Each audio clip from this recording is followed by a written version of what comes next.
Yay! All right. How is everybody? Pretty good. Good. Great. Good. All right. Pretty good. We've got a couple minutes before we start here. There's Karen and Rosalind and Brandon. Brandon, you are in Henderson County Yes, sir. and you're at East East Henderson? Henderson High School. The Eagles?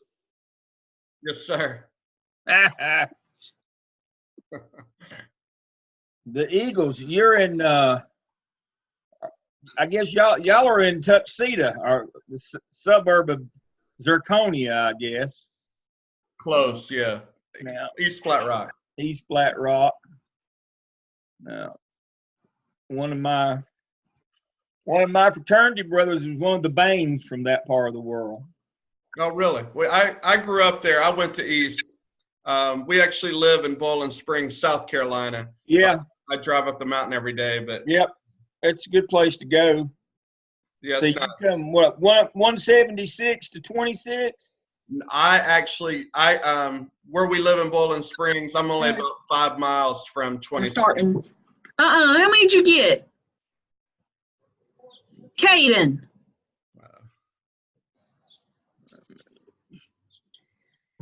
Let me do that.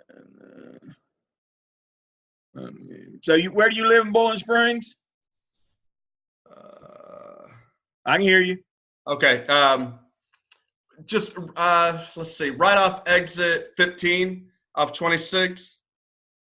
We live in Glen Lake.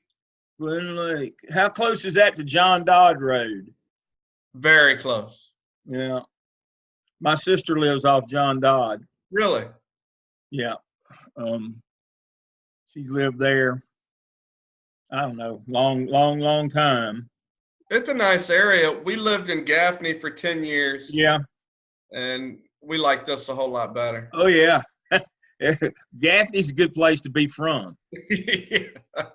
It's different. I ain't going to say anything bad about it. Well, Gaffney's a good place to be from, as in past tense. But yeah,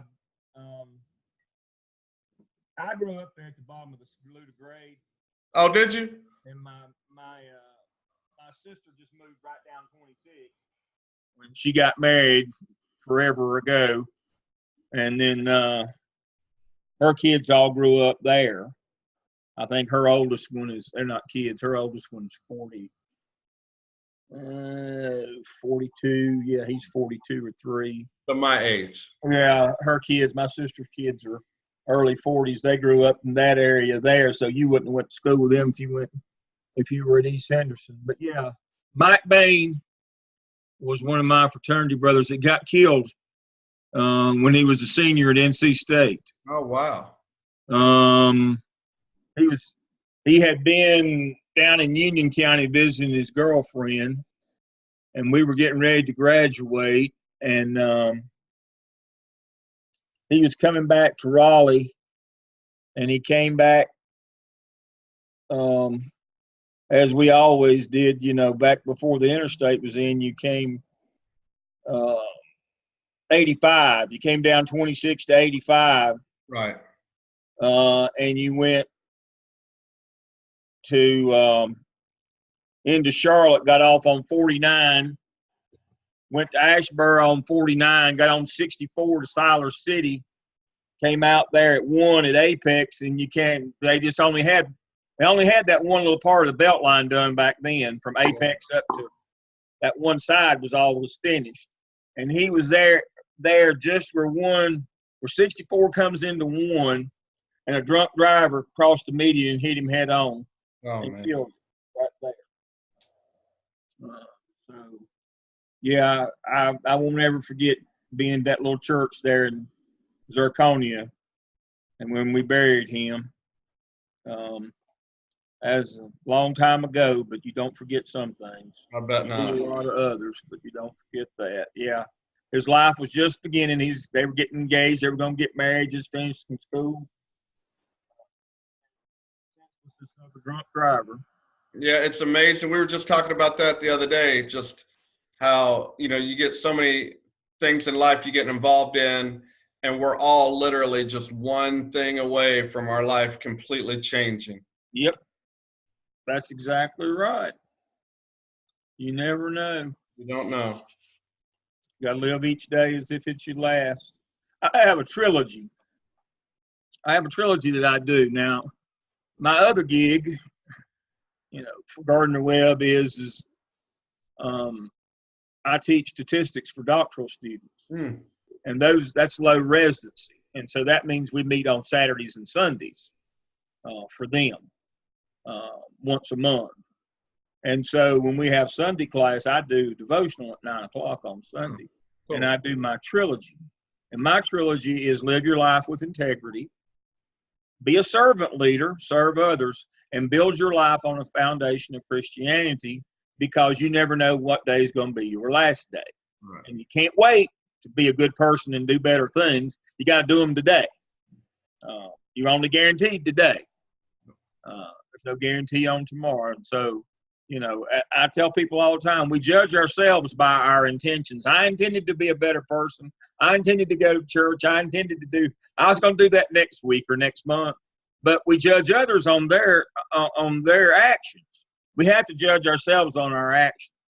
And if you build your life on a foundation of Christianity, then what that means is every day you understand it could be your last. And so you can't wait to do the right things and good things. Now, I freely admit I'm still Paul. I'm not Paul yet. I'm Right. still Saul on the road to Damascus. I'm trying to do better. But I've done a lot of bad things in my career that I had to do, and I'm trying to make up for them now.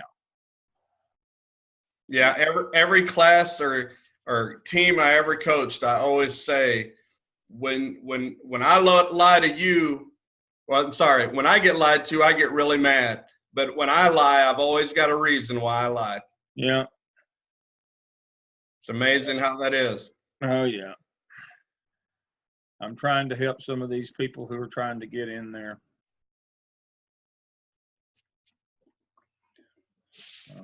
Hopefully she got there.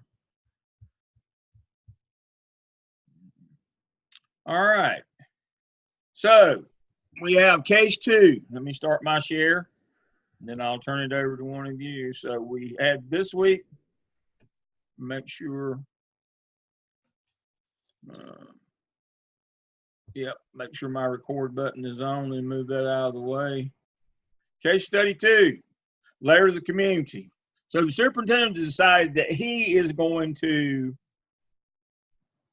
adjust the amount of money that students get. So let me give you some background before we start.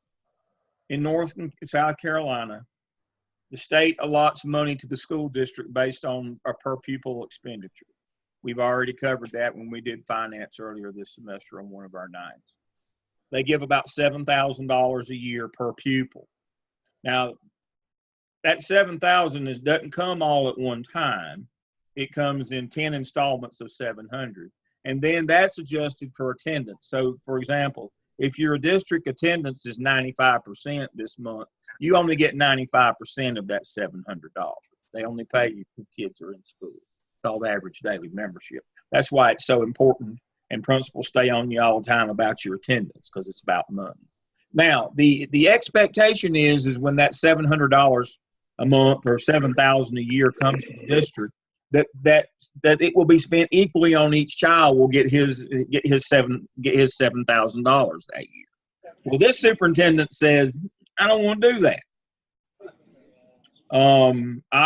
Some kids don't cost as much to educate; others cost more. So I want to give our neediest kids, I want to give them more of that $7,000. I want to give them $8,000. So what does that infer? If we've got, let's say, we'll just do some round numbers here. We've got 2,000 kids in this small district. 1,000 of them are high needs. If we give them an extra 100, what has to happen to the other 100 that aren't high needs? What do we have to do to their 7,000 for that year? It has to be what? Reduce. 6,000. All right. So, I mean, money is not infinite. There is a finite amount. You get X number of dollars. The expectation is that $7,000 per pupil. You spend $7,000 per pupil. The superintendent said, nope, we won't do that. I want to spend 8 on some and 6 on the others. So the question becomes, is that legal? Can he do that? So North Carolina has the landmark case in the United States called the Leandro case. I was actually on this case back in the day when I was at Chapel Hill. So I know very much about this case and know what it's all about. Now, so the question that you were asked, let me see who's still trying to chat me up here.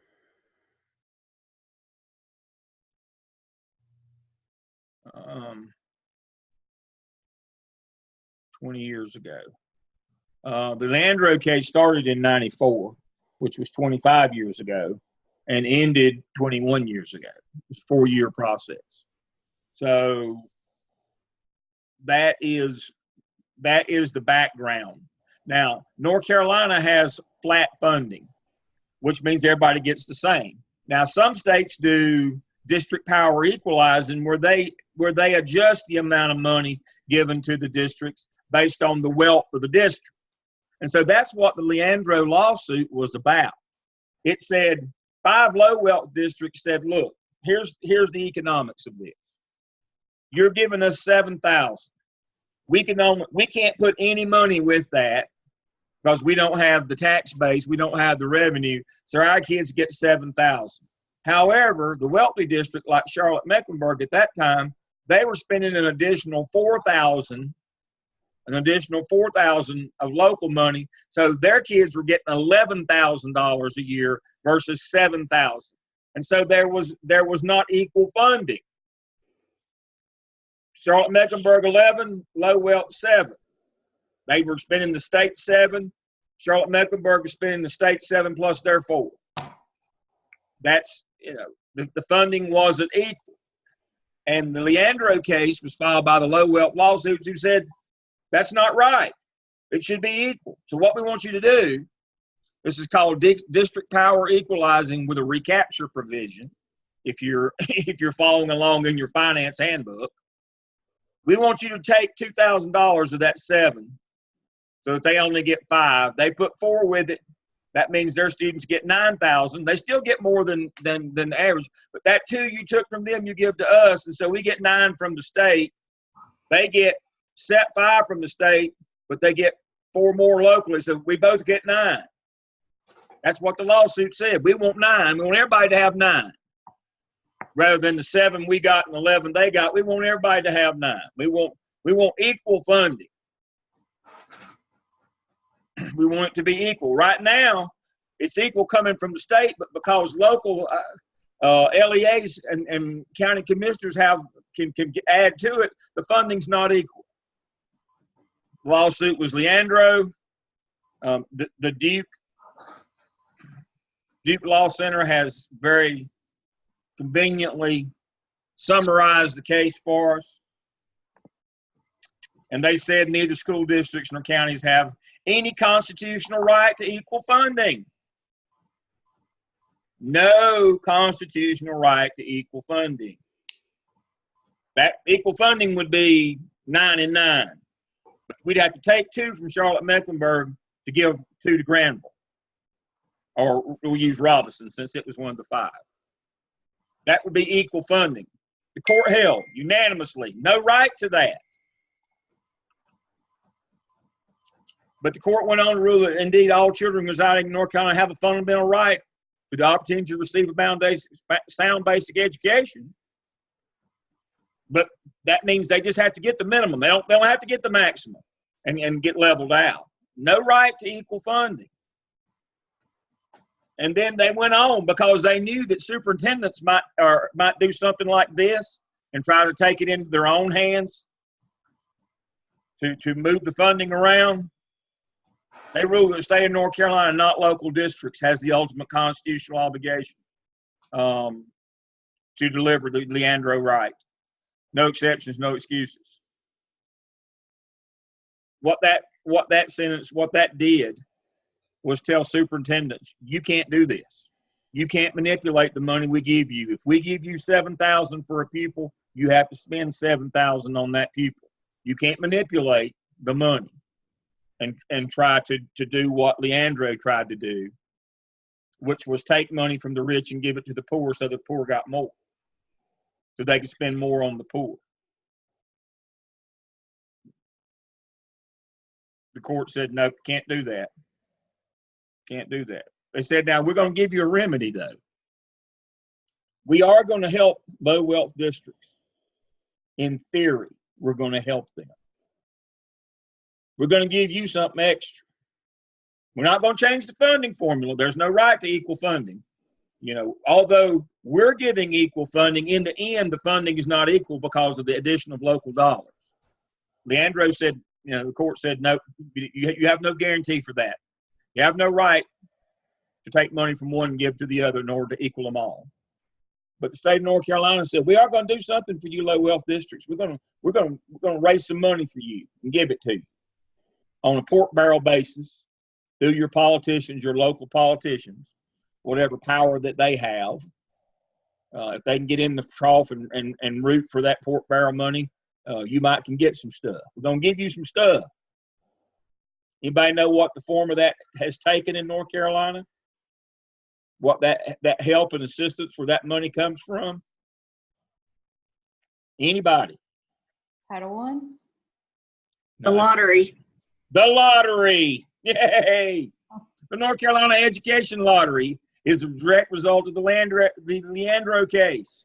That's how we got the lottery. It's supposed to be there to try to help give some extra money to low wealth, and they're not going to divvy it out so that everybody ends up with the same in the end. They're not going to do that. But on a case-by-case basis, what's the lottery supposed to do? Help fund capital projects in local districts so they can take their money. Remember, in '64, North Carolina got out of the school building business and got out of capital. Who has to pay for buildings and grounds, technology, maintenance facilities in a local school district? The local board of education. Problem is the local board is unempowered. What's that mean? Can't levy taxes. Can't levy taxes. Who levies taxes in local districts? Be the county commissioners or the town commissioners in the 14 city districts. So they have to go hat in hand to them to get money. And so what they said was, is we'll help you out a little bit so you'll have a little extra money you can spend on kids. We'll do some capital projects for you. But all those millions that have been spent on the lottery, very few dollars have ever gotten to public school. And what few dollars have come have generally been wasted. What is it, Granville? No, Stokes, Surrey, one of those counties. Commercial was on there for a little while about they built a cafeteria so all 300 kids in the high school could eat at the same time. And I was like, what are you talking about? What a waste of money. What, you can run a lunch shift like everybody else. You should have been buying technology. Should have put, internet in your building rather than in the cafeteria. That would have made a lot more sense. I mean, so what's happened is most of that money has kind of been wasted. But that's how we got the lottery, was from the Leandro case. So if you read this, it's very simple. Students have no right to equal funding. Can't be adjusting the money. Whatever state money comes goes to those kids. You can't be adjusting that money.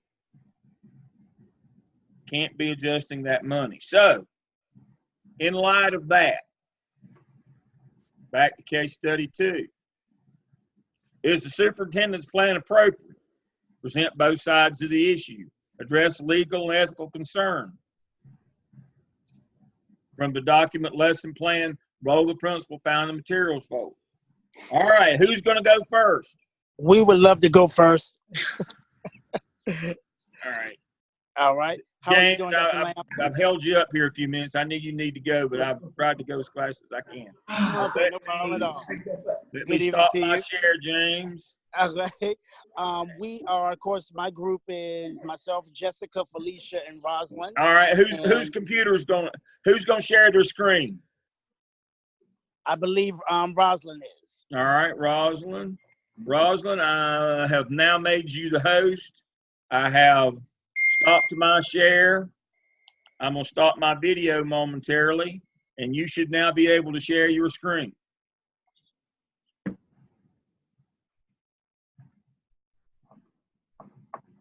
Okay, I'm sharing.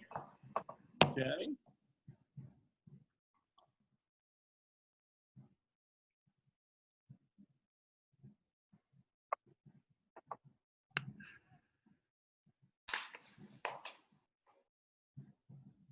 Okay, can you see it? Not yet. Okay.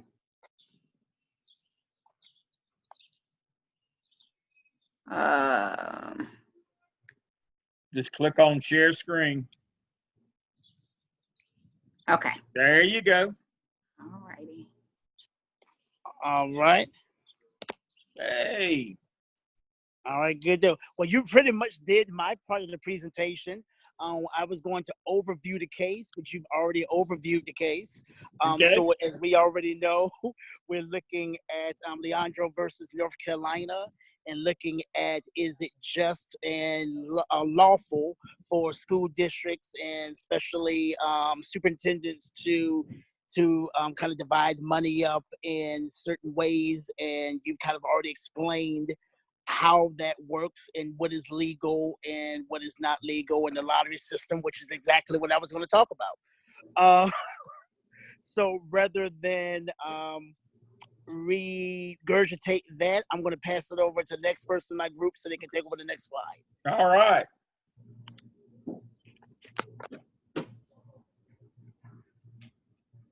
Felicia, are you on? I am now. I was talking. I'm sorry. I was muted. But anyway, on the next slide, we're talking about the superintendent's plan and how it was appropriate. The plan was tied to district's goals, according to the superintendent. Equity in funding, the SBB, is directly tied to that decision held in the Leandro case. It also addresses, his decision plan also addresses diverse needs for schools and recognizes that not all schools have the same needs. It leaves it up to the principals to how they will involve parents and the community in the budget decisions that work best for their population of students. Principals can now tie the community support into the school and community improvement plans. The principal should be able to directly align the money to specific data and needs assessments for individual schools. And based on the Leandro case and information given in the case study, the superintendent is following state expectation and is also providing equity for the schools in his or her district. All right, let's stop right there. The superintendent's plan was not appropriate. You've misread what the court held, and it was very clear. There's no right to moving the money around. The money has to be, only the state can do that. If the state gives you $7,000 per pupil, you have to spend the $7,000 on those pupils. You can't diddle their money. Now, if you want to spend extra local money, you can do that. And all this that you have here as applies, and it's exactly how you would do it. But with state funds, can you regulate or move them around based on what was held now? It said no exceptions, but only the state could do that. So in light of that, is the superintendent's plan appropriate? No. Superintendents nor principals nor anybody cannot redirect state money. When the state money comes to you, it has to be spent as intended. That was the whole point of Leandro. That there is no expectation of equal funding, that when we send you this money, this is how much you get. We're not going to adjust how much we give you, and every penny, and then further, every penny of that's got to go to the kids we sent it for. Only the state. It says that we're in that part where it held. Only the state can differentiate where the money goes. No exceptions. No matter, no how. No exceptions. And only the state can differentiate levels of funding. Principals, superintendents cannot do that. So I have a question. Not with state money. Not with state money. Okay. So I State have a sends question. money, it's got to be spent as they says it has to be spent. Local money, we did it in Charlotte-Mecklenburg all the time. We got extra money in high-risk schools. We got extra money and extra personnel all the time. But who paid for those? The local paid for those. The local paid for those. The whole point of this case study is you must spend state monies as directed. Even though it might be in the best interest of children, you might have a great idea. It might be a perfectly ethical reason, care and justice, all those things. But the point of this case study is you can only spend state money as they allow you to spend it. Period. We work off the modified accrual accounting system. Districts have to have enough money to pay for the first month of school. And after that, you requisition the money back from them that you spend and they reimburse you. What happens if you spend money outside of the rules for spending it? What happens if you spend money in a non-approved way? What happens? They don't reimburse you. So Dr. Lamb, I have a question because while we were doing this case study, I actually sat with our sitting superintendent and my principal from my school. Right. And according to my superintendent and my principal, Winston-Salem Forsyth County uses student-based spending. Yeah, and we did in Charlotte. So But it was local money. Does that mean it's not appropriate? When I was researching the case, I know they said that the state of North Carolina and the Leandro case just went back to court in December because what they found is a lot of schools are still not able to spend according to what the state expectations is. So what happens when, say for instance, we get a job in a district that is following the same guidelines that this superintendent was following? If it's not appropriate as a principal, what do you do? Because for us, our district follows this. They won't be doing this because they won't get their money reimbursed from the state. Winston-Salem, Forsyth, the big six, Winston-Salem, Forsyth, Greensboro, Raleigh, Charlotte, the big six, Cumberland, Raleigh. and Wake, right. All of them are high enough wealth that they have local money to be able to differentiate. But they do it with local money. Okay. They don't do it with the state money. The states, because that's what the state gives is to assure that the kid gets a basic education. And they figure out what that dollar amount is for a basic education that every kid is guaranteed. Mm-hmm. And they've defined it in Leandro, and they fund that. And if you take money from that, then that would be a problem because that kid wouldn't be getting his basic education. So you can't manipulate the state money.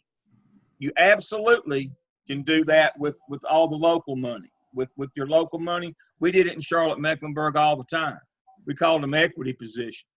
I mean, when I was junior high principal in Charlotte, I had 6 locally paid positions, extra people. 2 in each grade level, 7th, 8th,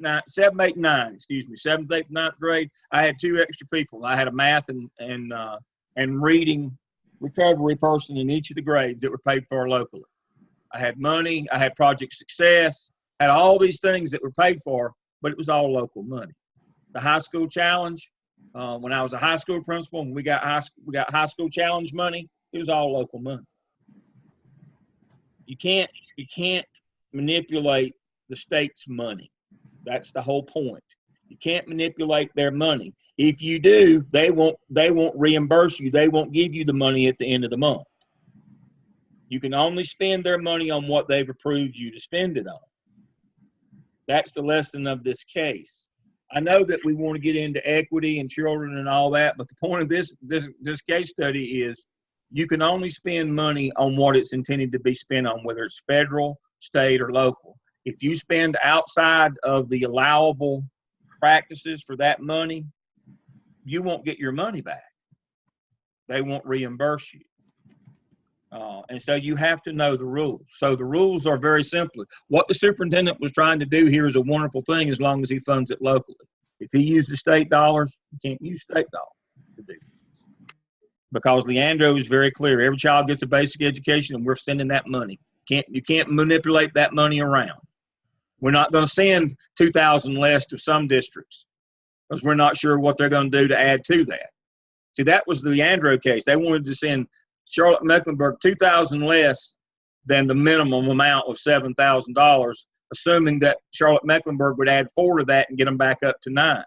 But the court said you can't assume that. You can't assume that. You got to send them 7. Everybody gets 7. Can't manipulate that 7.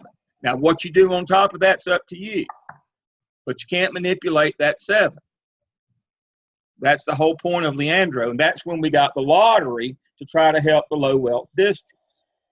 Because they couldn't generate money on their own, or wouldn't. They didn't have the political will to tax themselves. And so the state taxed them. Everybody understands the lottery is a regressive tax, mostly on the poor. And so districts were unwilling to tax themselves, so the state did it for them with a lottery, a regressive tax. And so but it's the most inefficient way to do that. Only only $14, 14% or $14 out of every 100 ever gets back to schools because of having to pay the lottery company and the winners. I think it's only 14%. That's not a very good return for taxing people. For every dollar in tax people pay, the schools only get 14% of it. It's not very good, but people are unwilling to tax themselves, so you get the lottery. And that's what this was all about, is these low wealth districts said we don't have the tax base here, but we're unwilling to tax themselves, and they wanted the money from people who were willing to tax themselves, the wealthier districts. They wanted their money. And the state said no. The court said no. Can't have their money. They're guaranteed their $7,000 across the board, and it can't be manipulated. No way, no how. You cannot. Only the state can do that. The locals cannot manipulate that base $7,000 for that basic education. Period. Can't manipulate that. Anything above that, you can do whatever you want to do. So absolutely, high wealth districts have very intricate plans in place for high needs kids, but they're funded locally. The budget in Charlotte Mecklenburg this past year was $1.6 billion. Of that, $700 million was local money. Nearly half of the budget. They're willing to tax themselves. I still live in Mecklenburg County. Trust me, they tax me. The valuation on my home, my primary residence, I'm not there tonight, but my primary residence is at Lake Norman. My tax evaluation on my home went up $150,000 this year.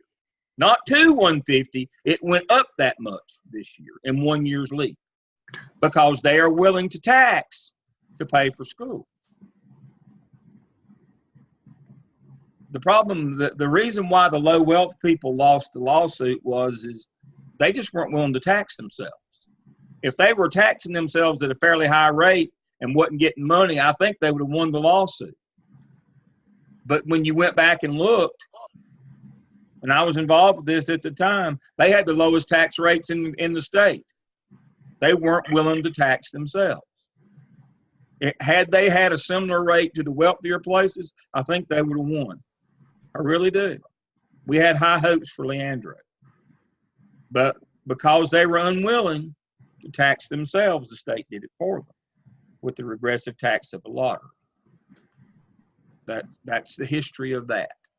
So again, the point of this case study is the ethical thing. The superintendent's doing an ethical thing. He's doing the right thing. He's just not doing the legal thing if he uses state money. He's not allowed to do that. So the bottom line on this case study is know how money is to be spent, what's allowable, and otherwise you won't get it back when you spend it. You have to spend the money first, the state reimburses you. You spend the money the next month, the state reimburses you. That's called the modified accrual accounting system. That's how it works. They don't give you the money up front, and they only give it to you in installments to make sure that you don't do something like this. That's just the way it works. All right. What else do we have on this one from this group? You did an excellent job. You had everything right except for the state money. Everything you said was right for local money, but he can't use state money for his plan. That's the only thing. I think I guess we were basing it off of what was presented in the actual case study.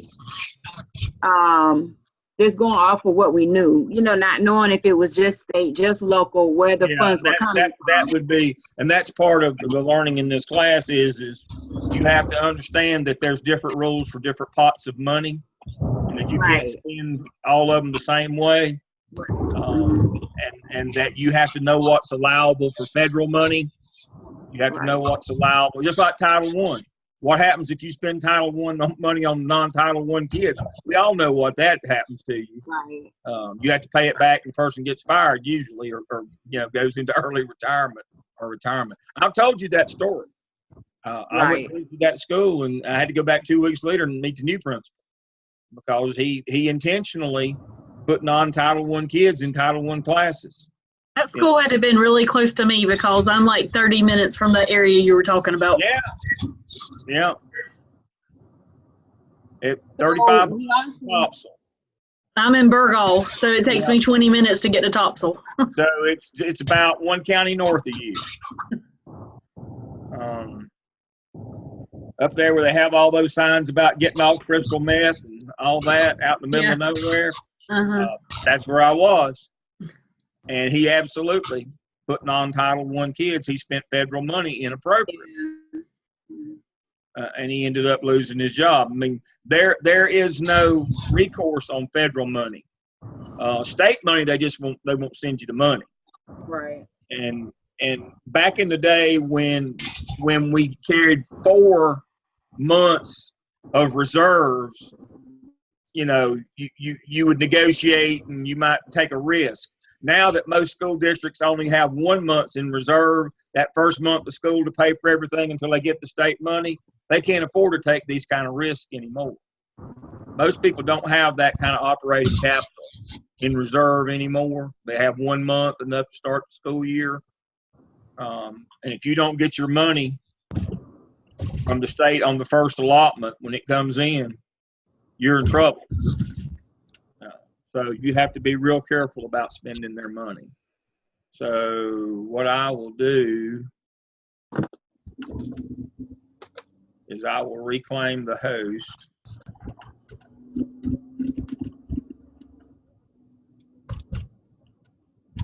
And I will stop the other screen sharing, click on that one, share. All right.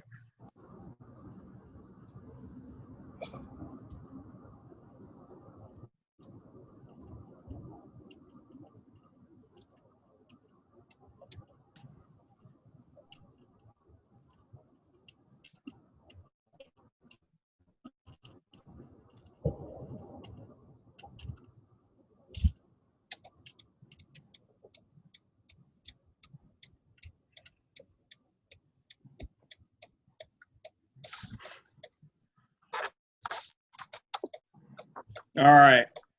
What do you think about this idea as a group before we go on? What do you think about this idea of manipulating in light of this big push that we've got now from parents who are screaming and yelling that we aren't getting our basic education, that exceptional children, at-risk kids are getting all the money, that, what about us? What if you've got a kid who's gifted? Or what if you've got a kid that's above average? What are you doing for my kid? You're taking money from my kid and giving it to these others. Which is the argument in our district with a lot of parents, because like I said, our district does this. And it may not be with the state allotted dollars, but even if it's with locally. So that's correct. There are a lot of, I think that was on the recommendation screen. Yeah. there, and it did not state what goals it was tied to other than empowering school leaders, and that can mean a lot of different things. Yeah, exactly. So, I would have to have, even if it there's were a lot of allowed, missing information. I'd have to have a whole lot more information than this. I can tell you, when I supervised principals, that's a nice way to say I had, I was the bad guy. 99% of the time when principals got themselves in trouble, it was over what they perceived as discretion that they didn't have. Making bad decisions, either legal, ethical, or otherwise, and then claiming, well, I had the discretion to do that. No, you didn't. Right. No, you didn't. Right. You broke the law, or you did something unethical, or you did something just stupid.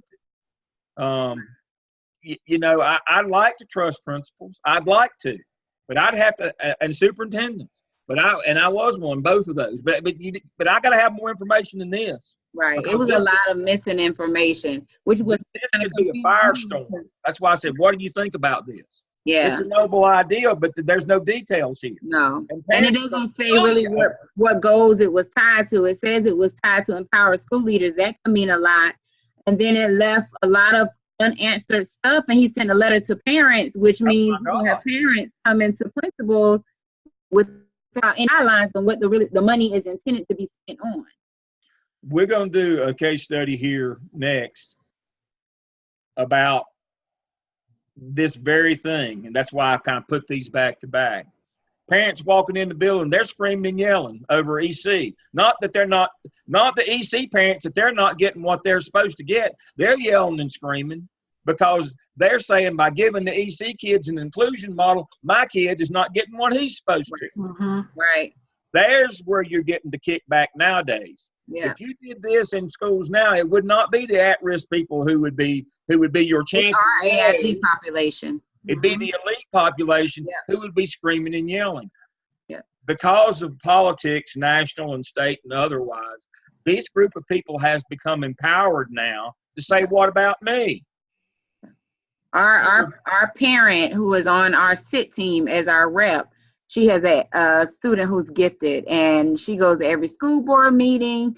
She's very active, and she wants to know what the monies, what resources does my principal use to enable her child. It's That's not exactly about the right. kids that really need the help.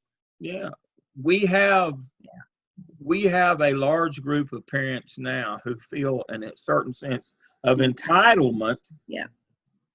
For their child should be getting extra. Well, your child's not at risk. Your child has all these advantages from home. I don't care. I should be getting extra for my child. Well, I have no problem. Let me be clear here. I have no problem with charter schools. They serve a purpose. But now, understanding that that's what's opened the door now. Right.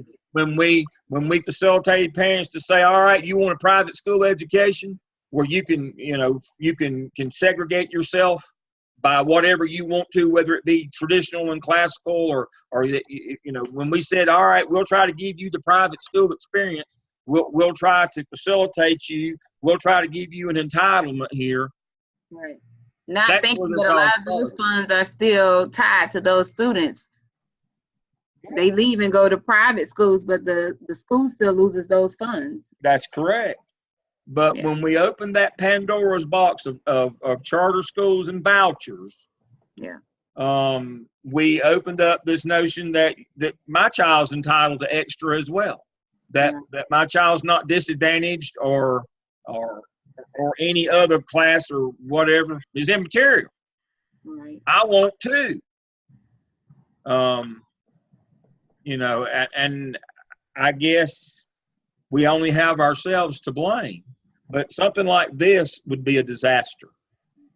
What we're looking at here, I know his heart was in the right place, and I understand that. I get that. But this would be a disaster. You misspend state money, you won't get it back. But and so what that means is you got to spend only local money, and that's when parents just lose their mind, because it's their tax money now. It's not theoretically coming from Raleigh or Columbia now. It's coming from me and my taxes. You are giving my local tax money to somebody else's kid instead of my kid. So question, it says here, our district, like many school systems, but the district only gives local funds, right? District does not give state funds. That comes from the state of North Carolina, correct? The local school district gets money from the state of North Carolina. And money comes to an LEA, local education agency. That's the school district. Right. The school district gets money from federal, from state, And local. and then local. Right. And the local comes, but they can't levy the local taxes to get their own money. They have to go to the county commissioners if they're a county district. If they're a city district, there's a few of those left, they have to go to the town commissioners and get that money. They have to present a budget every spring. Mm-hmm. But when you get those monies, that's why I had you go look at the budget. Did it have it separated out where each of those items in the budget? Remember when I said, one of the first things was go find your school budget? That's to have all the different funds. Mm-hmm. Those different funds are in different categories for a reason. There's different ways that you can spend each one of them. Right. There's not some blanket we can put. I mean, we never can put them together. We can't put them together, and can't do that. Each one of those funds, there's a different set of rules in terms of how they may be spent. Now, what happens with the federals? The Fed sends you the money up front. If you misspend it, you have to revert it back to them. Right. And because of that, somebody has to lose their job. Right. Like Title I. State makes you spend your money first, the first month of school, and then they reimburse. They reimburse, right? And so they don't have to worry about you getting the money illegally like the feds do. So that means most time you don't lose your job over spending state money because they didn't give it to you. They don't give it back. You spend it locally. It comes out of your end. It comes out of your local budget. You spent your own money instead of ours. The money that has the most flexibility is your local money from your local property tax base. But you have to satisfy your county commissioners because you have to submit a budget and tell them what you're going to do with it. Right. And it's according to what political party they're involved in terms of how it's going to happen. When the Gang of Four took over the Charlotte-Mecklenburg County Commission back in the 90s, and they were all affiliated with one political party, they stopped the high school challenge that day. They cut our money off that day. Perhaps none of our kids are in them schools. Right. And literally the day they were sworn in, the high school challenge money was gone for those of us who were at the at-risk high schools. Our money was gone that day. Local money. Right. County commissioner said we're not giving you any more of that. That money's gone. Right. We finished out the year and that was it. So while you don't have the same restrictions on spending local money, it is budgeted to come to you in a certain pot, and that's all hammered out between the superintendent and the county commissioner when he presents his budget. And so something this nebulous in terms of the state's not going to let you use your money this way. The feds, they send personnel. You can't manipulate their stuff. The local, there was a budget that said that everybody was going to get this much. And then for the superintendent to put out a letter and said, forget all that. I'm going to do this. There's certain people in the county that would champion this. But the majority of people would be like, oh, no. County commissioners, even if you were going to do good things, county commissioner, that's not what we agreed to. The state, no, you can't manipulate that base amount of money that we give for a basic education. No, you can't manipulate that. The feds would say you can't put extra kids in our room in Title I for additional help. We only pay for the Title I kids. I mean, everybody'd go crazy on you if you tried something like this. And then, as Rosalind said, which is a great point, what is? I don't understand what any of this means. I mean, what are you really going to do here? Right. There's no real details. I mean, we're just going to give them extra money and hope that they do better Right. without a plan. Right.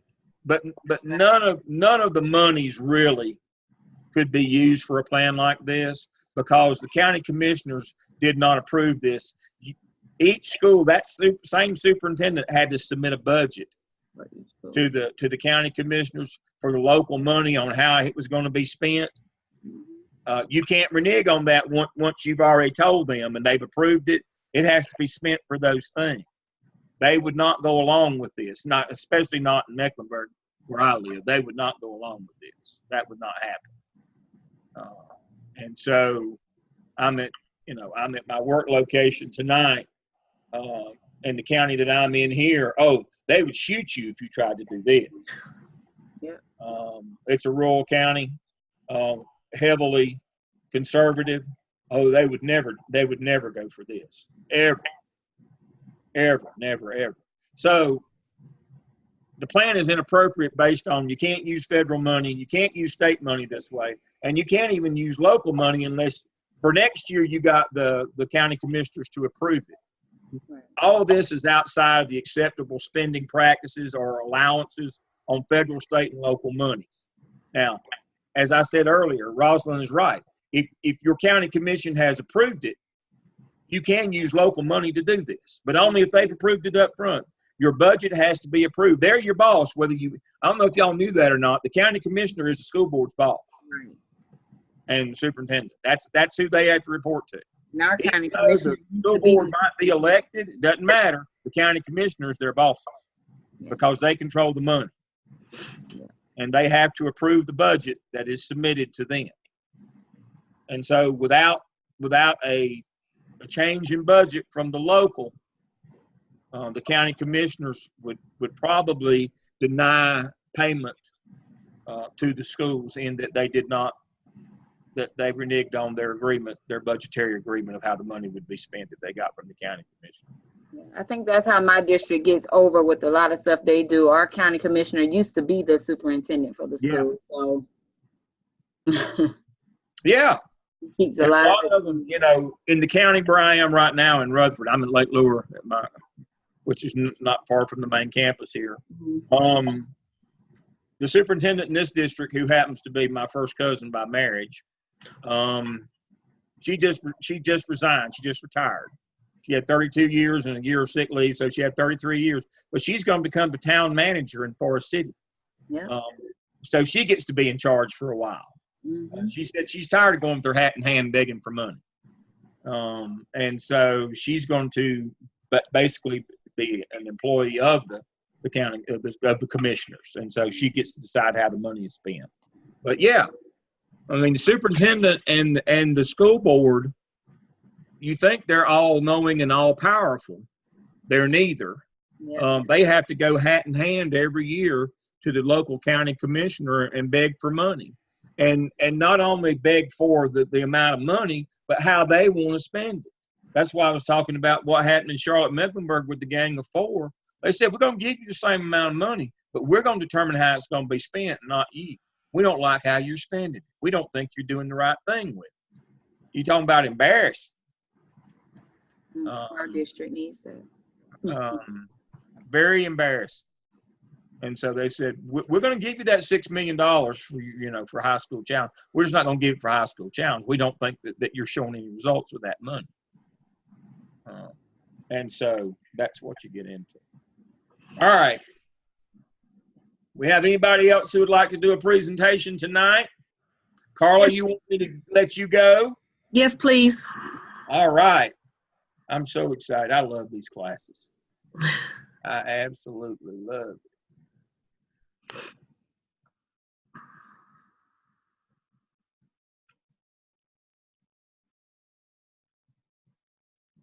There you are.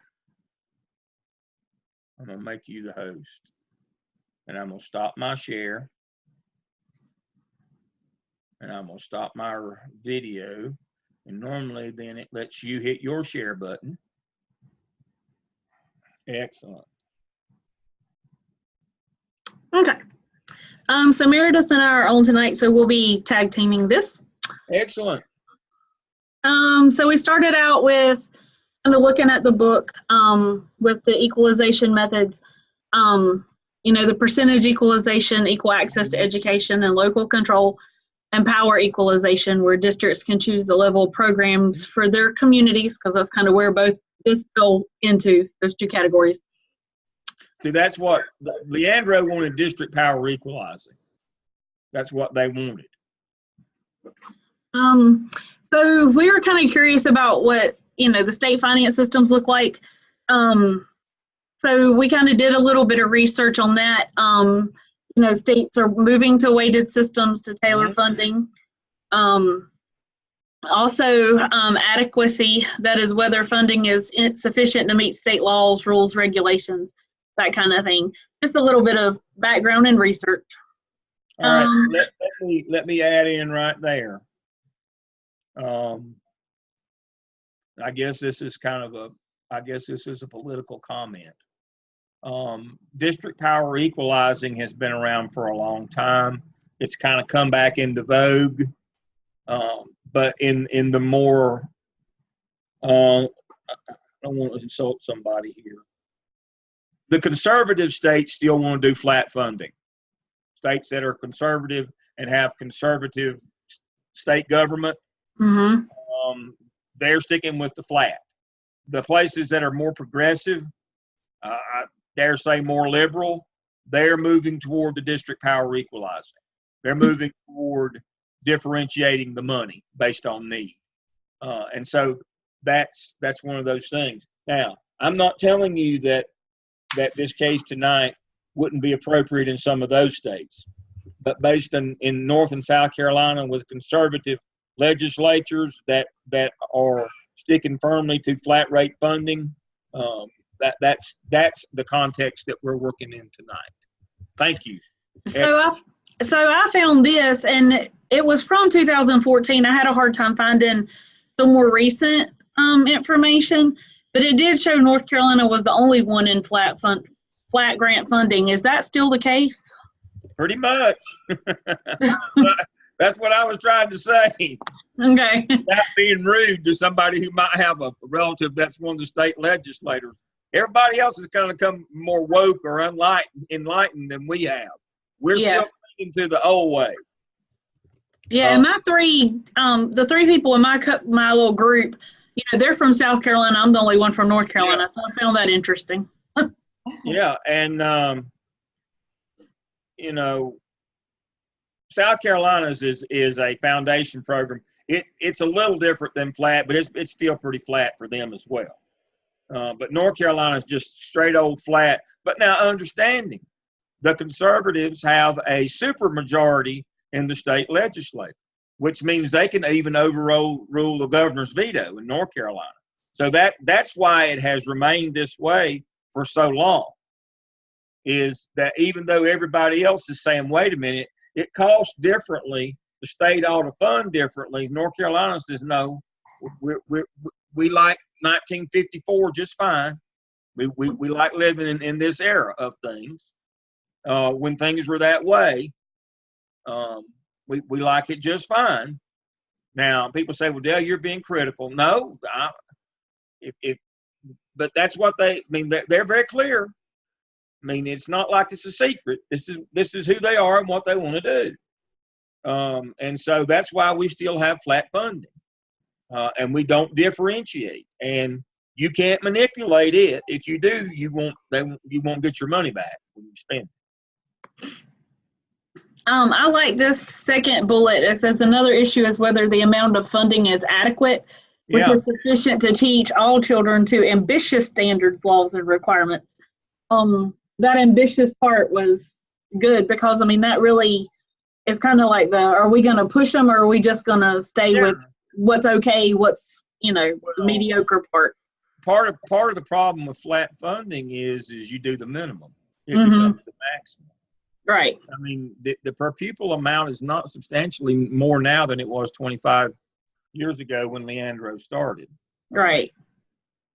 Yeah, because I don't feel like, the ambitious standards, I don't feel like we're getting the funding to reach some of those goals. No. We're not putting substantially more money into it for the minimum basic education. Now we're not putting. I don't think we're putting any more in it than we were 25 years ago. Yeah. Tell me anything else that's not inflated in 25 years. We still get about $7,000. All We right. got $7,000 back then. We still get $7,000 now. I mean that's the problem with flat funding is it stays flat. Hence the name flat funding. Mm-hmm. It's always the minimum. We never fund at the maximum. We never do that. We never say, well, what's the minimum and let's go past that. We want our kids to have more. When you do a flat rate, flat funding, the whole notion is what's the least amount we can get by with. That's the philosophy. What's the least we can do and appear to be doing anything. Yeah, and then with the special education funding, North Carolina is part of the census. Yeah. So it's based on the total population rather than eligibility for special education. Right. And so it kind of gave a breakdown of the different states. So I just thought it was interesting information when you're kind of looking at, where this one talks about the gap. The gap is considerably getting bigger. Well, yeah, because we hadn't done anything in the Right. we held our breath during Leandro and nothing happened for those 4 years from 94 to 98. I was a principal and I was a fellow at Chapel Hill at the time, worked out of the law center.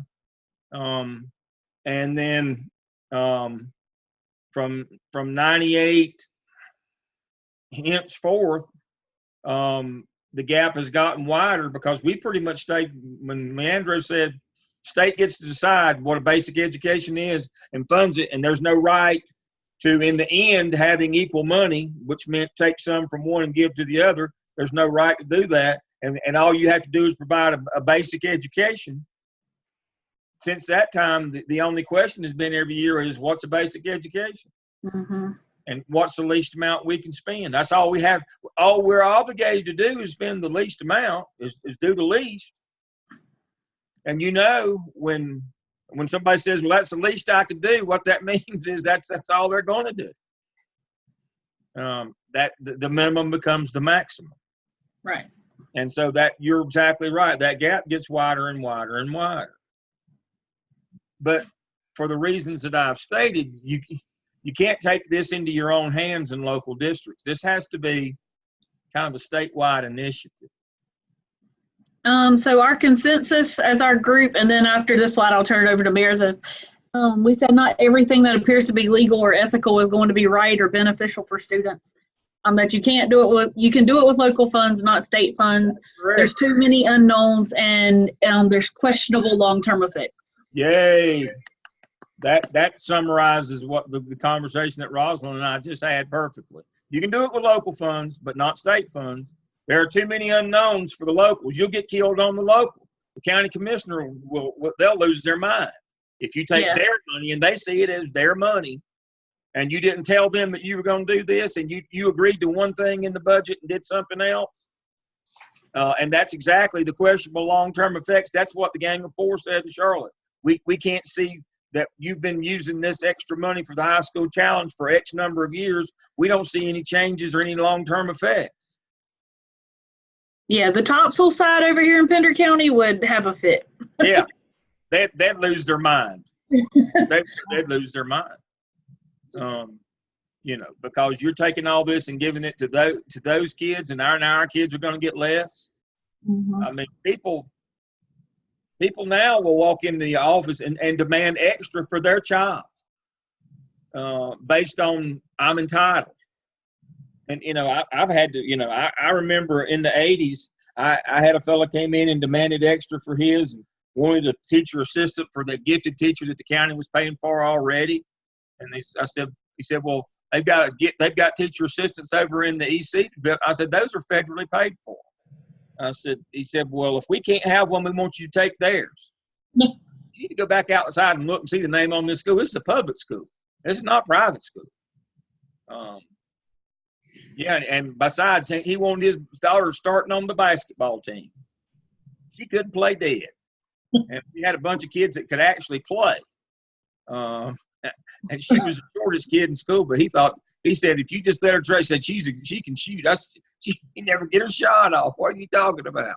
But he came in and just demanded all these things. I said, you've hit your head. We're not a private school. That's around the corner. There is a private school right around the corner from that school. Literally.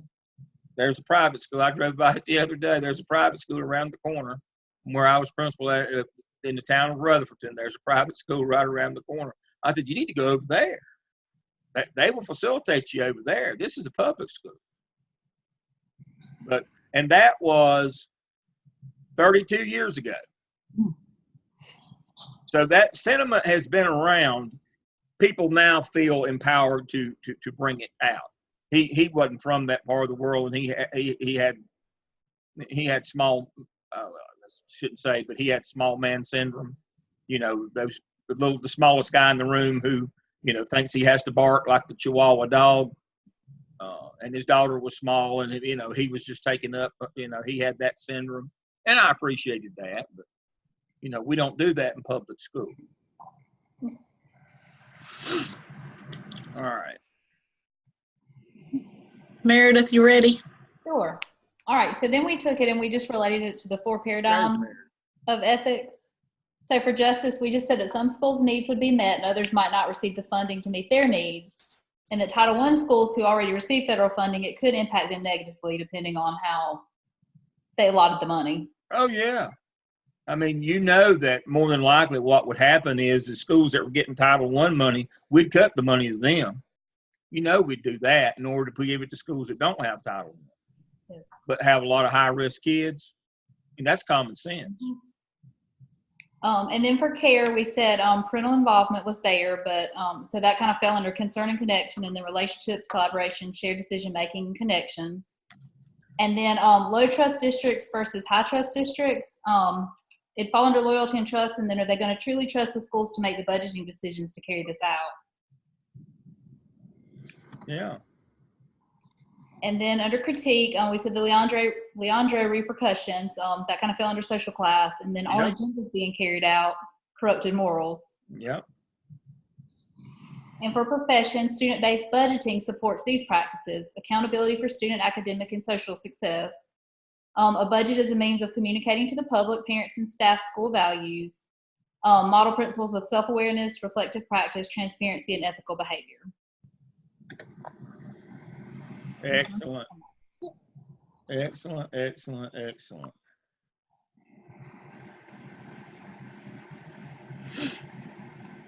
All right, so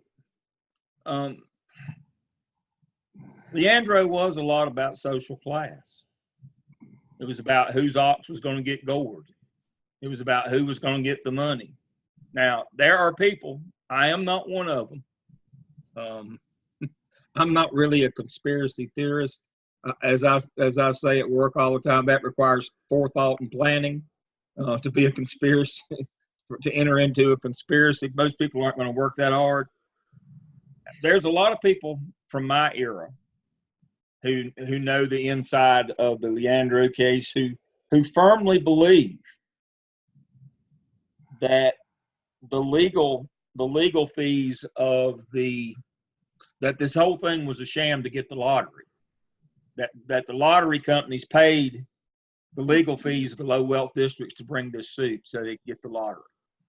I don't know if that's true or not, but now there's a lot of people that believe that. Under the corrupted morals, that the Leandro case was a foregone conclusion what was going to happen before it ever started. That they knew that in a conservative state like North Carolina, that they would never go for differentiating the money. That the whole idea was to figure out a way to get the lottery. And because, you know, all the churches and all the school people and church people were against the lottery, because we understand it's a regressive tax on the poor. And so this was a way to get the lottery. I don't know if that's true or not, but it was awfully convenient. I'll have to say that. It does seem awfully convenient. All right, who's next? Anybody else going to go tonight? If you'd like us to, Miss Karen, y'all want to go? That'd be great. Who's going to be the? I'm the host. Very good. I'm going to reclaim the host. Okay, so I'm now going to make you the host, okay, and I'm going to stop my share, okay. and I'm going to stop my video, and You that'll let you on. Very good. Great. Okay.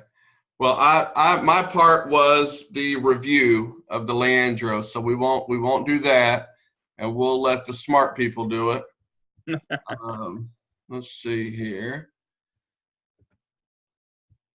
Out. Yeah. Good.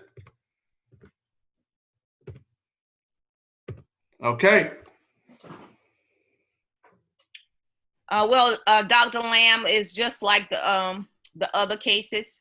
Didn't have enough information, but in the district where I am, the superintendent did propose the student base budgeting. Now I know exactly what funds they're actually using now. Can't be state funding. And I talked about the positive side of the plan, pros and cons of the plan. I stated that transparency is very important. So it's known where the resources will flow and to what students. It eliminates accounting and spending money in narrowly defined ways. Offers flexibility in programming decisions. And this superintendent did say that it's going to be a piloted program this year as well. Some of the negative side of this plan is focus on inputs can be problematic if it's not linked to outcome accounting spending.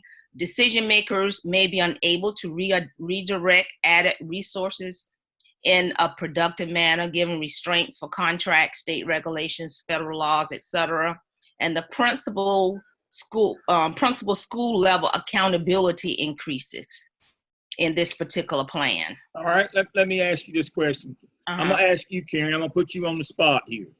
How many principals have you ever worked with that you trust to differentiate the money at their building? I've had like 4 different principals. I only trust 1 out of the 4. There you go. And now we didn't plan this. Karen didn't know I was going to ask her that question. She's absolutely dead on the money.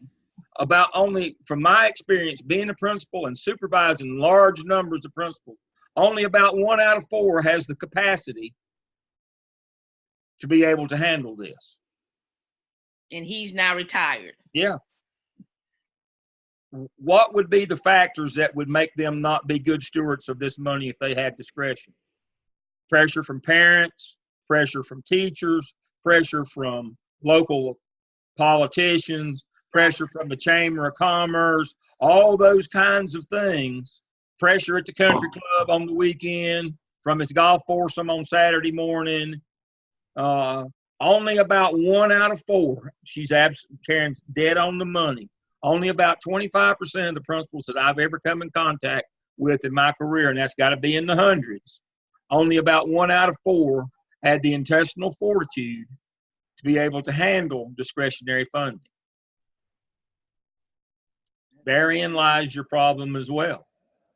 This would have to be a piloted program from the district with defined metrics, outcomes, and would have to be tied to performance. You know, we can only do this if we actually getting results. That was the whole deal about the high school challenge. One of the high schools was doing pretty well with the money. The others weren't doing it, was making no difference because they were wasting it on political things that they didn't have the courage to stand up and say, no, this money is for this. And so they were diluting the effectiveness of it and weren't getting the results. Only 1 out of the 4 schools was getting any results with the money. And Dr. Lamb, I don't know if you've seen in South Carolina the Corridor Shame documentary. It's similar to the Leandro case. Yes, I watched that again recently. Several districts in South Carolina sued the state. Yeah. But in theory, it sounds really good. But in practice, when you give people discretion, As I said earlier tonight, the majority of issues that I had to deal with where people got themselves in trouble, they assumed discretion that they didn't really have, or they didn't know how to use their discretion properly. They thought that they could do what they wanted to and not be held accountable for the outcomes. Oh, I can spend, but can you show us any results? Well, you didn't say that. You said I could spend the way I wanted to. Well, that's with under the paradigm of you got to produce results with it.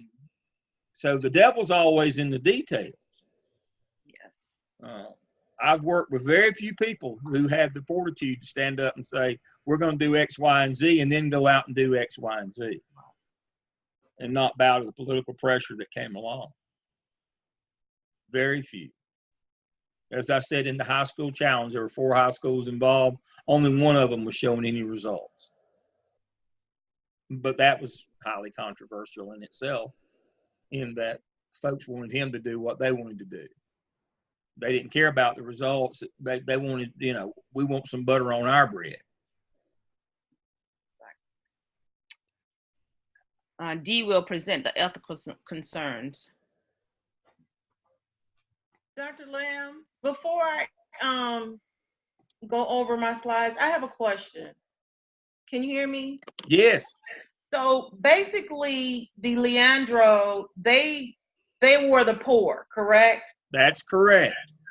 And so the question I guess I'm having is, isn't it still the same way? So if the poor are unable to have their money, their property tax, whatever tax, aren't they still in the lower bottom of the totem pole? Yes, they are. So go ahead. Yes, they're it's still the same. Okay. All right. But the whole idea of the lottery was these people are unwilling to move their tax rate up. Their tax base is very low, and they're paying, and the rate is this much. In order to get more money, they can't expand their base. People aren't moving to that part of the world. Businesses aren't coming. What businesses have been coming in the last 30 years get tax breaks where they don't pay any taxes anyway. I'm sitting in the county right now that has a Facebook plant that's going to, that brings in 0 tax dollars every year. 0. They pay no taxes. They've got a large server facility in Forest City in Rutherford County. They pay no taxes. Facebook, $1 billion company, pays no taxes. Wow. And so what would have to happen is they would have to increase the millage, the tax rate in these poor places, and they were unwilling to do that. So the state said, all right, if you're unwilling, we'll start a lottery, which is a regressive tax on the poor, and they'll buy lottery tickets. And so we'll get that tax money out of it. If they're unwilling themselves to tax themselves, to change their tax rate, move it up to get more money for schools, we'll do it for them. But we'll do it through, but it'll be voluntary. You buy a lottery ticket, that's a regressive tax. And so in other words, they should not complain when they have the opportunity. But I guess if the jobs are not there, but still, in other words, they shouldn't complain because they said they have the same opportunity, but they have chosen not to. They chose not to change their tax rates. They decided to sue the state to get more money from them rather than move their tax rates up. Now, the Leandro group, they were not paying the highest tax rates in the state. Let's be clear. The highest tax rate in the state's in Mecklenburg County. Charlotte is. Yes, Mecklenburg was able to add $4,000 a pupil. They've got 170,000 kids, and this year they're putting in $700,000 local. As I told you, that's about $4,000 a kid extra. But just like my property tax, the valuation on my house in Mecklenburg County went up $150,000 this year. That's where that money comes from. It's not like the people in the high wealth district were paying a low tax rate. No, we're paying the highest, but we're willing to do that because we know where it's going. The problem with the low wealth districts and the argument that defeated Leandro was these people aren't charging themselves enough money. They could have more money if they were willing, but they're not willing to increase their tax rate. There's two ways that you increase your tax revenues as a county. Either your tax base gets bigger or you tax yourself more. The tax rate base wasn't getting any bigger in these low wealth counties, and they were unwilling to increase their tax rate, so they went to the state and said, give us some of the money from Charlotte-Mecklenburg. Those people that are willing to tax themselves, we want their money. Okay. That's what Leandro was about. I get it. The ethical, thank you so much. Mm-hmm. So the bottom line is they shouldn't complain. So when they go out to vote, they may want to change that way. There you go. Where I live, You should have put that in the slide. Huh? You should have put that in the slide. Yeah. Well, my neighbors complain at Lake Norman all the time about the new toll road on 77. And I've said to them that they don't want to hear it anymore. Didn't you vote for these people? If you don't like what they did, you need to vote them out. Oh, we can't do that. Mm-hmm. You know, the liberals might get in. Well, then you got to live with the decisions that they make. That's the way a democracy works. The republic, you don't get to pick and choose what decisions your legislators make. You get to pick and choose your legislator. And so I've told them, rather than go out and stand on the bridge and protest, which they do every once in a while, and act a fool and get on Facebook and do all that, change your vote at election time. Well, I'm not going to do that. Well, then hush. You're bothering those of us who are trying to live peacefully. You're just aggravating me now. If you're not willing to change who you vote for, who's willing to tax you more to pay for the things you need, I mean, if you don't want to be taxed more, then don't complain when you have to pay tolls to drive on the road. And that's what's going on right now in Lake Norman. There's a section of 77 through the Lake Norman region that you got to pay a really high toll to ride the road. You can stay over in the free lanes and crawl to town, or you can get over in the express lanes and pay $11 both ways to go to Charlotte and back. $22 round trip. Oh. Again, you wouldn't tax yourself. You elected people that wouldn't tax themselves. And so we'll do it for you. But again, it's your choice, just like the lottery. The lottery is your choice. You don't have to buy them tickets. No. And you don't have to ride in that toll lane. But because you were unwilling to tax yourself, we'll do it for you. And I've kind of oversimplified here, but that was the argument that won the day in the Leandro case. If those 5 districts had been taxing themselves at a much higher rate, they might have had a chance in court, but because they were unwilling, and they made sure they put that caveat in there that only the state can manipulate the state money. That you can't, we didn't win that case, but we'll just go do it on our own. We'll differentiate different levels of state money. No, they put that in the finding to make sure that you weren't allowed to do that, because they knew what those people would do when they lost the case. They just go back home and manipulate the state money. And so that to keep them from doing that, that's why they wrote in there that only the state can do that. Superintendent can't do that. Superintendent cannot manipulate state money. That was the finding in Leandro, because they knew that they wouldn't hush and go home when they lost. They'd go home and manipulate. And to keep them from doing that, that's what they held in the finding. That not only are we not going to change the funding pattern, it's illegal for you to do it as well with your local districts. Thank you. Well, our ethical concerns basically they've already been discussed, but now after we've gone through it, and I understand some things that we should have added, and I get it now. The ethical concerns basically is what should happen or what the principal should have done or should do, and then we just broke it down, and because we know she couldn't have put that in the letters, but hopefully those are some of the things that were actually done before the letter was sent out. Okay. Okay. Yeah. In case the parents or the community had questions. And then the two paradigms that we put the case study under was care. It showed care, the relationship. The principal trying to collaborate and sharing decision and profession. Those are the two we tied the case study to. Although after tonight, we see there's a couple more that could have been tied to it. Mm-hmm. Well, what do you think? What have you learned? Know the law. Inside there law. You go. Yes. That's what this case study is all about, is you got to know the law on your money. You got to know the different funds that you have. That's why when I said, go find your school budget, did they separate it out into different funds? All those different funds have different laws that go along with them on how to spend the money. If you get that wrong, somebody else will be spending it next year. You can't get the money wrong. You got to know what the rules are on the money. Federal law is different than state law than local money. All those are different monies. And then your local accounts, like Brandon has been involved with athletics in his career, they have a separate account. You got to know how you can spend all those monies. You got to know the rules on all of them.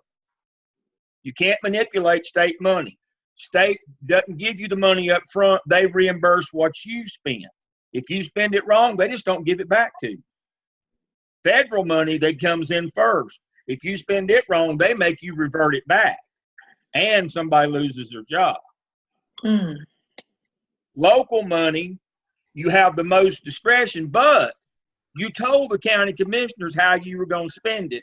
You proposed a budget to them, a line item budget that said, this is what we're going to spend every dollar on. If you deviate from that plan, guess what the county commissioners will do? They'll cut that out of your budget for next year. You won't get that money. And so there's a way that every dollar in a school has to be spent. There are rules that go along, laws that go along with every dollar. You better know, the 5 most important thing in budgeting, one of those is make sure you know what monies you have and how they can be spent. And have a good financial secretary that knows all the different codes and keeps you straight about where, are we spending the money appropriately at the school level? That money comes to you, but it's not just in one big pot, spend it on whatever you want to. It comes under line item codes, and there are rules for spending every dollar that you get. If you don't know the rules, you'll make a mistake, because a lot of it is not intuitive. It's not commonsensical. I wish it was, but it's not. Now, every school district and every school district in both states, there are differing rules and regulations. State money is pretty much the same in each state in terms of what you can spend it for, what's allowable. The biggest thing is that every school in North Carolina and South Carolina gets that baseline money. And they add to it, North Carolina adds to it with lottery money. South Carolina has a system that they add to that base. But you can't mess with that base in either state, because that's what guarantees that basic fundamental right to a basic education, is that base level of funding that they give. Can't mess with that. And parents are now, they understand this. They're now on you tooth and nail now about how you're spending your money. They want extra for their kids. They don't want you spending on other people's kids. They're all about their rights. They believe that the rights of the disabled or the disadvantaged are infringing on their rights now. They become very vehement when we get to the inclusion model case study. It's not about, in my era, when I was first a principal, it was the EC parents that complained every day, making sure their kids got what they should have. Nowadays, it's the regular ed parents who are complaining every day, claiming that by facilitating the EC kids, you're depriving their child. And so that's where we are now. This is the modern problem. So the Leandro case, the case study tonight was about knowing what you can do with your money, that there's different types of monies and that all of them have different rules that come along with them. And you better, as Brandon said, you better know the law on the money. That's what this case was about. And if you've got that, then I've done my job. You at least know to ask. When you get in the role, you know, how can I spend this money? What can I do with this? Is this allowable? I want to do this. Which of these funds can I do that with, if any? And you better make sure that you are clear on how you're going to spend the money, and that you define it, and then it's performance based. That we won't keep funding things that don't show results, because people will ask. You better be showing results with that money. If you do something, if you deviate from the money, it better be outcome. Dr. Lamb, what about fundraising funds? I noticed that some funds that are raised by parents in different fundraisers, how do principals manipulate those funds? You have to get all fundraisers approved, even parent fundraisers, before the year starts, and you have to set a budget on how much you anticipate raising from those events, and tell exactly how you're going to spend it. And it should be educational. You know, that's the big thing is it has to be, it's in your account, but there's still guidelines as to how you spend it, Right. even though it's in your account. And it all has, all the spending. All right, Carla, thanks for being with us. You have to have it approved how you're going to spend it through the central office, through your assistant superintendent, or your superintendent has to approve up front before you even raise it, how it's going to be spent. Okay. Now, one of the things you have to understand about fundraising, even if you delegate the responsibility for fundraising to the PTA or the PTO or some other parent group, you're still responsible for it. You can delegate the activity, not the responsibility. If the money gets gone, or if something goes wrong with the fundraising, you're on the hook, and they'll get you for failure to maintain fiscal responsibility. If somebody absconds with the money and you're not paying attention, or that has happened before. It happens every day. Confiscated $10,000. Yeah, it happens every day. But you can't. People say, "Well, that fundraising, I don't want to be involved in that. I'm just going to let parents do that." Oh. You won't last long if you're not paying attention to what they're doing, because you're responsible for it. Right. You are responsible for that money. They raise it in the name of your school. Right. And so you're responsible for it. So you keep a separate account. There's two accounts at your school, two sets of checks. One of them is your general fund and one's your fundraising one. And high schools have a third one, which is usually athletics. But again, there are rules on how those are spent, and the raising of the money and the spending of the money has to be approved before the school year starts. Okay. And the guideline is it must be for something educational. Right. Thank you so much. Great question. All right. Anybody else have anything for the good of the group? Very informative. Thank you. Thank you. Y'all did a great job on your work. You went through and you dug through and you used good reasoning. I'm very pleased with the work that you're doing. I will see you all next week. Have a good week. Thank you. All right. You too. Good Bye. night. Good night.